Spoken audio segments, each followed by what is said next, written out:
जनाब, नहीं खाई ठोकरे तो मंजिल की कदर कैसे जानोगे?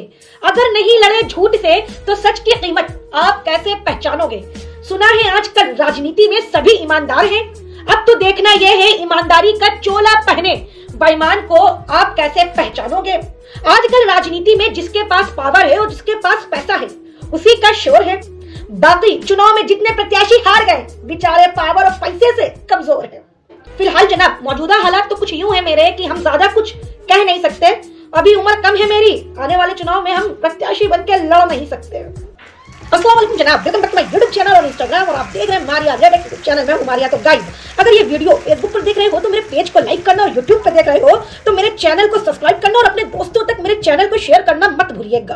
तो जनाब, इस वक्त हिंदुस्तान में चुनाव का माहौल है। जनाब, हम आपको बता दें, हिंदुस्तान के 12 राज्यों में अपने दम पर भारतीय जनता पार्टी की सरकार है। अगर इस नजरिए से देखा जाए तो भारतीय जनता पार्टी पूरे हिंदुस्तान के 52 इलाके पर कब्जा करे बैठी है पीएम नरेंद्र मोदी जी के नेतृत्व में। हिंदुस्तान की दूसरी बड़ी पार्टी के रूप में दूसरे पायदान पे मोहब्बत की दुकान कांग्रेस है, और जनाब तीसरे पायदान पर झाड़ू, यानी जनाब पंजाब और दिल्ली से कांग्रेस और भारतीय जनता पार्टी का झाड़ू ने सफाया कर दिया है। हम आपको बता दें जनाब, कल 4 राज्यों के मुख्यमंत्री के पद के इलेक्शन हुए, जिसमें 4 में से 3 पे भारतीय जनता पार्टी ने जीत हासिल की और 1 पे कांग्रेस थी। मामला कुछ यूं है जनाब, आज से कुछ दिनों पहले जब चुनाव हुआ और उसके बाद गोदी मीडिया और यूट्यूब की मीडिया ने जो एग्जिट पोल निकाले थे उसमें कांग्रेस की मोहब्बत की दुकान यानी जनाब कांग्रेस को बढ़त दिखाई थी। कांग्रेस के नेता और जनाब कांग्रेस के कर्मचारी गदगद हो गए। जनाब, उस एग्जिट पोल का जो चुनाव में नतीजा आया तो भारतीय जनता पार्टी ने, ऐसा लगा कि एग्जिट पोल के तो परखच्चे ही उड़ा दिया। अनुमान लगाने वाले अनुमान लगाते रह गए और भारतीय जनता पार्टी ने बाजी मार ली। जनाब, शायद एग्जिट पोल के चक्कर में ही कांग्रेस ने लड्डू तक बनवा के रख लिए थे मध्य प्रदेश में कि जनाब कमलनाथ का यह अनुमान था कि मध्य प्रदेश में कमल खिलेगा, लेकिन कमल खिला वो भी भारतीय जनता पार्टी का। जनाब, छत्तीसगढ़, राजस्थान और मध्य प्रदेश में भारतीय जनता पार्टी ने अपने झंडे गाड़ दिए, वो भी जीत के। हालांकि जनाब, एक राज्य में कांग्रेस की जीत हुई, खाली एक राज्य में ही, जो कि तेलंगाना है, उसमें केसीआर को हराकर कांग्रेस ने अपने जीत का परचम लहराया। और तो और जनाब, हम आपको बता दें, 2023 के मुख्यमंत्री पद के 4 राज्यों के चुनाव में जनाब ऐसे ऐसे मंत्रियों को हार का सामना करना पड़ा जिनकी कोई उम्मीद नहीं थी कि शायद ये हार जाएंगे। जनाब, बड़े नामों की तरफ ध्यान दिया जाए तो दतिया से मंत्री नरोत्तम मिश्रा भी चुनाव हार गए हैं। और तो और जनाब, आम आदमी पार्टी की चाहत पांडे, जिनका डांस बड़ा वायरल था, वो भी चुनाव हार चुकी हैं। जनाब, 3 राज्यों में कांग्रेस की करारी हार में तकरीबन 25 में से 17 मंत्री अपने गढ़ से चुनाव हार चुके हैं।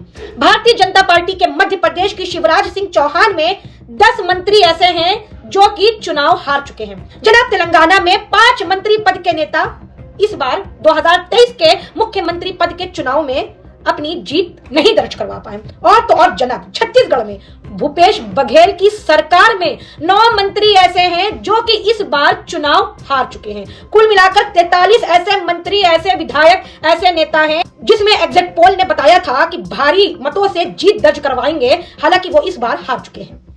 जनाब, इस वक्त भारतीय जनता पार्टी गदगद है। और तो और जनाब, राजनीति से जुड़े हुए लोग कुछ वक्त पहले ये कह रहे थे कि 2024 में जो प्रधानमंत्री पद का चुनाव है, वो चुनाव से पहले ये 4-5 राज्य के जो चुनाव 2023 में होंगे वो एक तरीके से सेमीफाइनल होंगे।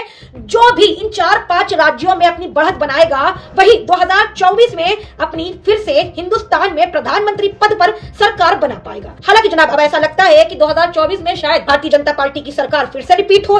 जनाब, इस वक्त भारतीय जनता पार्टी के कार्यकर्ता जीत की खुशी में गदगद है। दोनों हाथों में लड्डू है कार्यकर्ताओं के और सर कढ़ाई में। जनाब, हम आपको बता दें, हिंदुस्तान के वजीर आजम श्री नरेंद्र मोदी जी ने खुद जनता से संबोधित होते हुए इस जीत का मूल मंत्र बताया है। उनका कहना है, हिंदुस्तान की नारियां यानी जनाब हिंदुस्तान की महिलाएं और तो और किसान, युवा और हिंदुस्तान के गरीब परिवारों ने ही भारतीय जनता पार्टी की सरकार को 3 राज्यों में फिर से जिताया है। इस बार जनाब भारतीय जनता पार्टी अब देश को और भी ज्यादा तेजी से सशक्त बनाएगी। हालांकि जनाब, कांग्रेस की चूक कहां से हुई और 4 राज्यों के चुनाव में मुसलमान को दाल में नमक के बराबर जो टिकट दिए गए, क्या इस वजह से कांग्रेस हार गई? मुसलमानों को क्या और भी ज्यादा राजनीति में मौका मिलना चाहिए? हालांकि जनाब, मुस्लिम समुदाय राजनीति में बड़ा पिछड़ा वर्ग है। अब आपकी क्या राय है? कृपया कमेंट में अपनी राय देना मत भूलिएगा।